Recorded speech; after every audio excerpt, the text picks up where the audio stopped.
আলাইকুম রহমতুল্লাহি ওয়া বারাকাতুহু আলহামদুলিল্লাহ ওয়াহদাহু সালাতু ওয়াসসালামু আলা মান লা নাবিয়্যা বাদা আউযু বিল্লাহি মিনাশ শাইতানির রাজিম বিসমিল্লাহির রহমানির রহিম ওয়াতলু মা উহিয়া ইলাইকা মিন কিতাবি রাব্বিক লা মুবাদ্দিলা লিকালিমাতিহি ওয়ালান তাজিদা মিন দুনিহি মুলতাহাদ। আজকের বক্তব্যের বিষয় হলো সদের পরের হরফ জোয়াত হবে না দোয়াত হবে সে সম্পর্কে। এই সম্পর্কে আরও অসংখ্য ভিডিও দিয়েছি আমি আমার। এটি একটি লম্বা ধারাবাহিক বিষয়, এটি একটি খুব গুরুত্বপূর্ণ বিষয়। এটি ভুল হলে কোরআনের 420 জায়গায় ভুল হবে। আমার বুঝ অনুতাপে বাংলাদেশ সহ হোল বিশ্বে লাখে 1999 জন কোরআন হাদিস মোতাবেক তেলাওয়াত করছে না। ভাষা পরিবর্তনশীল আরবি ভাষা দিয়ে যদি তারা কোরআন তেলাওয়াত করে থাকে তাহলে তারা 1999 জন ভুলের মাঝে আছে। সে সম্পর্কে আমি যে আয়াতটুকু তেলাওয়াত করেছি সূরা কাফের 18 নম্বর সূরা 27 নং আয়াত, তোমার প্রভু যে কিতাব কোরআন তোমার কাছে ওহীর মাধ্যমে পাঠানো হয়েছে তা পাঠ করো, তার বাণীসমূহ কেউ পরিবর্তন করতে পারে না এবং তাকে ছাড়া তুমি কোনো আশ্রয়স্থল পাবে না এবং আল্লাহকে ছাড়া তুমি কোনো আশ্রয়স্থল পাবে না। তাহলে এখানে আমরা যেহেতু কোরআনের ব্যাখ্যা হচ্ছে হাদিস, আমরা প্রথমে কোরআনে যাব এবং হাদিস থেকে আমি সংক্ষেপে কত নম্বর হাদিসে এটার ব্যাখ্যা বিশ্লেষণ পাবেন সেটা আমি এখানে উল্লেখ করব।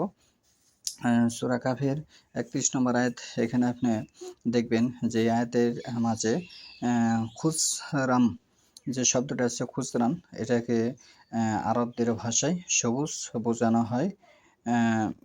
এটাই যদি সোয়াদের পর হরফ যদি দোয়াত হতো তাহলে হাদিসে দাল দিয়ে সবুজ বোঝানো হতো। সবুজ এই হাদিসে বোঝানো হয়েছে। এই হাদিসটি পাবেন সহিহুল বুখারী 3 নম্বর খণ্ড, হাদিস নাম্বার হচ্ছে 3143। সেখানেও সবুজ বোঝানো হয়েছে খুসরান দিয়ে। যে খুসরান শব্দটা লিখতে যে বর্ণটা ব্যবহার হয়েছে সোয়াদের পর হরফ, তাকে জদ ধরা হয়েছে। এই হাদিসটা আপনি বিস্তারিত পড়লে বুঝতে পারবেন যে যেহেতু কোরআনের ব্যাখ্যা হাদিস, তাহলে কিভাবে এটা তারা ধাল উচ্চারণ করলো। তাহলে এখানে তো ধাল দিয়ে কোনো শব্দ নেই। কোরআনে যে শব্দ ব্যবহার হয়েছে সোয়াদের পরে হরফ জদ, সেটা হাদিসেও এসেছে সোয়াদের পরে হরফ জদ। এই সম্পর্কে আরেকটা হাদিস আপনি নেবেন যে এখানে এভাবে এসেছে যে আপনার এই হাদিস নাম্বার হচ্ছে সোয়াদের পর হরফ যে জদ হবে সেটা বোঝার জন্য এই হাদিসটা নেবেন আপনি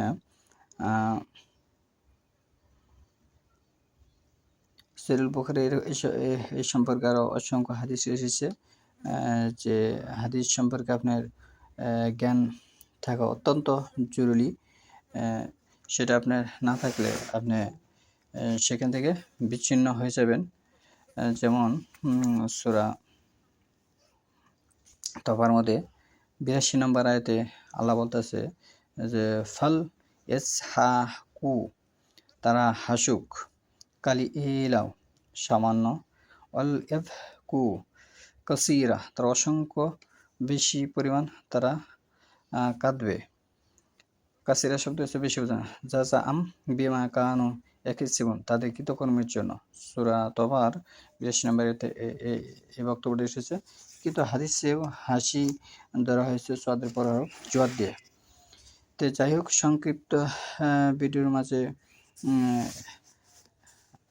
যে কথাটা আমি এখানে তুলে ধরেছি, এই সূরা তওবার 82 নম্বর আয়াত আপনি পড়বেন, সেখানে হাসি ধরা হয়েছে সোয়াদের পর হরফ জদকে।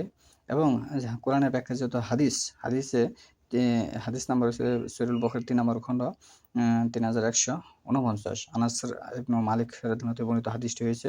সেখানেও আল্লাহ রাসূল মুস্কি হেসে দিলেন, সে কথাটা বলা হয়েছে। এখানেও সোয়াদের পরে হরফ যদ ধরা হয়েছে। তার মানে ১৯৯৯ জন যেভাবে কোরআন পড়তেছে সেটা আপনার হাদিসের সাথে মিলছে না। তারা কোরআনের উচ্চারণ পরিবর্তন করে ফেলেছে।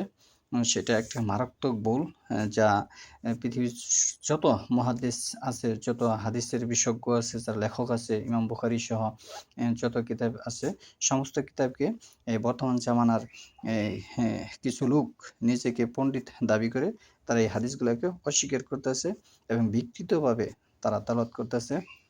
এটি যদি আমরা প্রতিরোধ না করতে পারি, তাহলে এই বিকৃতভাবে তেলাওয়াত করাতে আমরা ইহকাল এবং পরকালে দোনোকালে ক্ষতিগ্রস্ত হব। কারণ এটি নিয়ে আপনার মারামারি, দাঙ্গামা বেজে যাবে। কারণ একটি অর্থ পরিবর্তন করে ফেললেই, শব্দ বিকৃত করে ফেললেই অর্থ পরিবর্তন হয়ে যাবে এবং তার অন্যরকম একটি বিশৃঙ্খলা সৃষ্টি হবে। আর সূরা বাকারার এই কথা আল্লাহ বলেছেন ২৬ নম্বর আয়াতে যে, পাপী লোক যারা তারা কোরআন হাদিস দ্বারা জ্ঞান অর্জন করতে পারবে না। আর বর্তমান জামানায় ৯৯৯ জন পাপীর সাথে জড়িত। অনেকে সুদের সাথে জড়িত, জিনার সাথে জড়িত এবং পরের হকের সাথে জড়িত এবং দালালির সাথে জড়িত। এরকম অসংখ্য মানুষ। ইসলামে কিন্তু কোনো ধোঁকাবাজি নেই, ইসলামিক কোনো সুদখোর নেই। এগুলি আল্লাহ রাসূল করেনি। যেগুলি করেনি সেটা ইসলাম নয়। এটা ওহী বিদ্বেষী আমল। এখান থেকে আমাদের বেরিয়ে আসতে হবে, ইসলামকে রক্ষা করতে হবে। এটি প্রত্যেক মানুষের দায়িত্ব।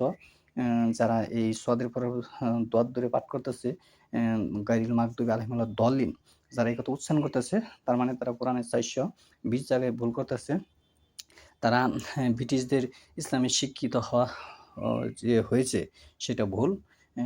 এটা তারা কোশ্চিনকালেও কোরআন হাদিস দ্বারা প্রমাণ করতে পারে না এবং পাশাপাশি তারা যে কোরআন হাদিস পড়েনি, আরও কিছু আমি এখানে দলিল উপস্থাপন করি।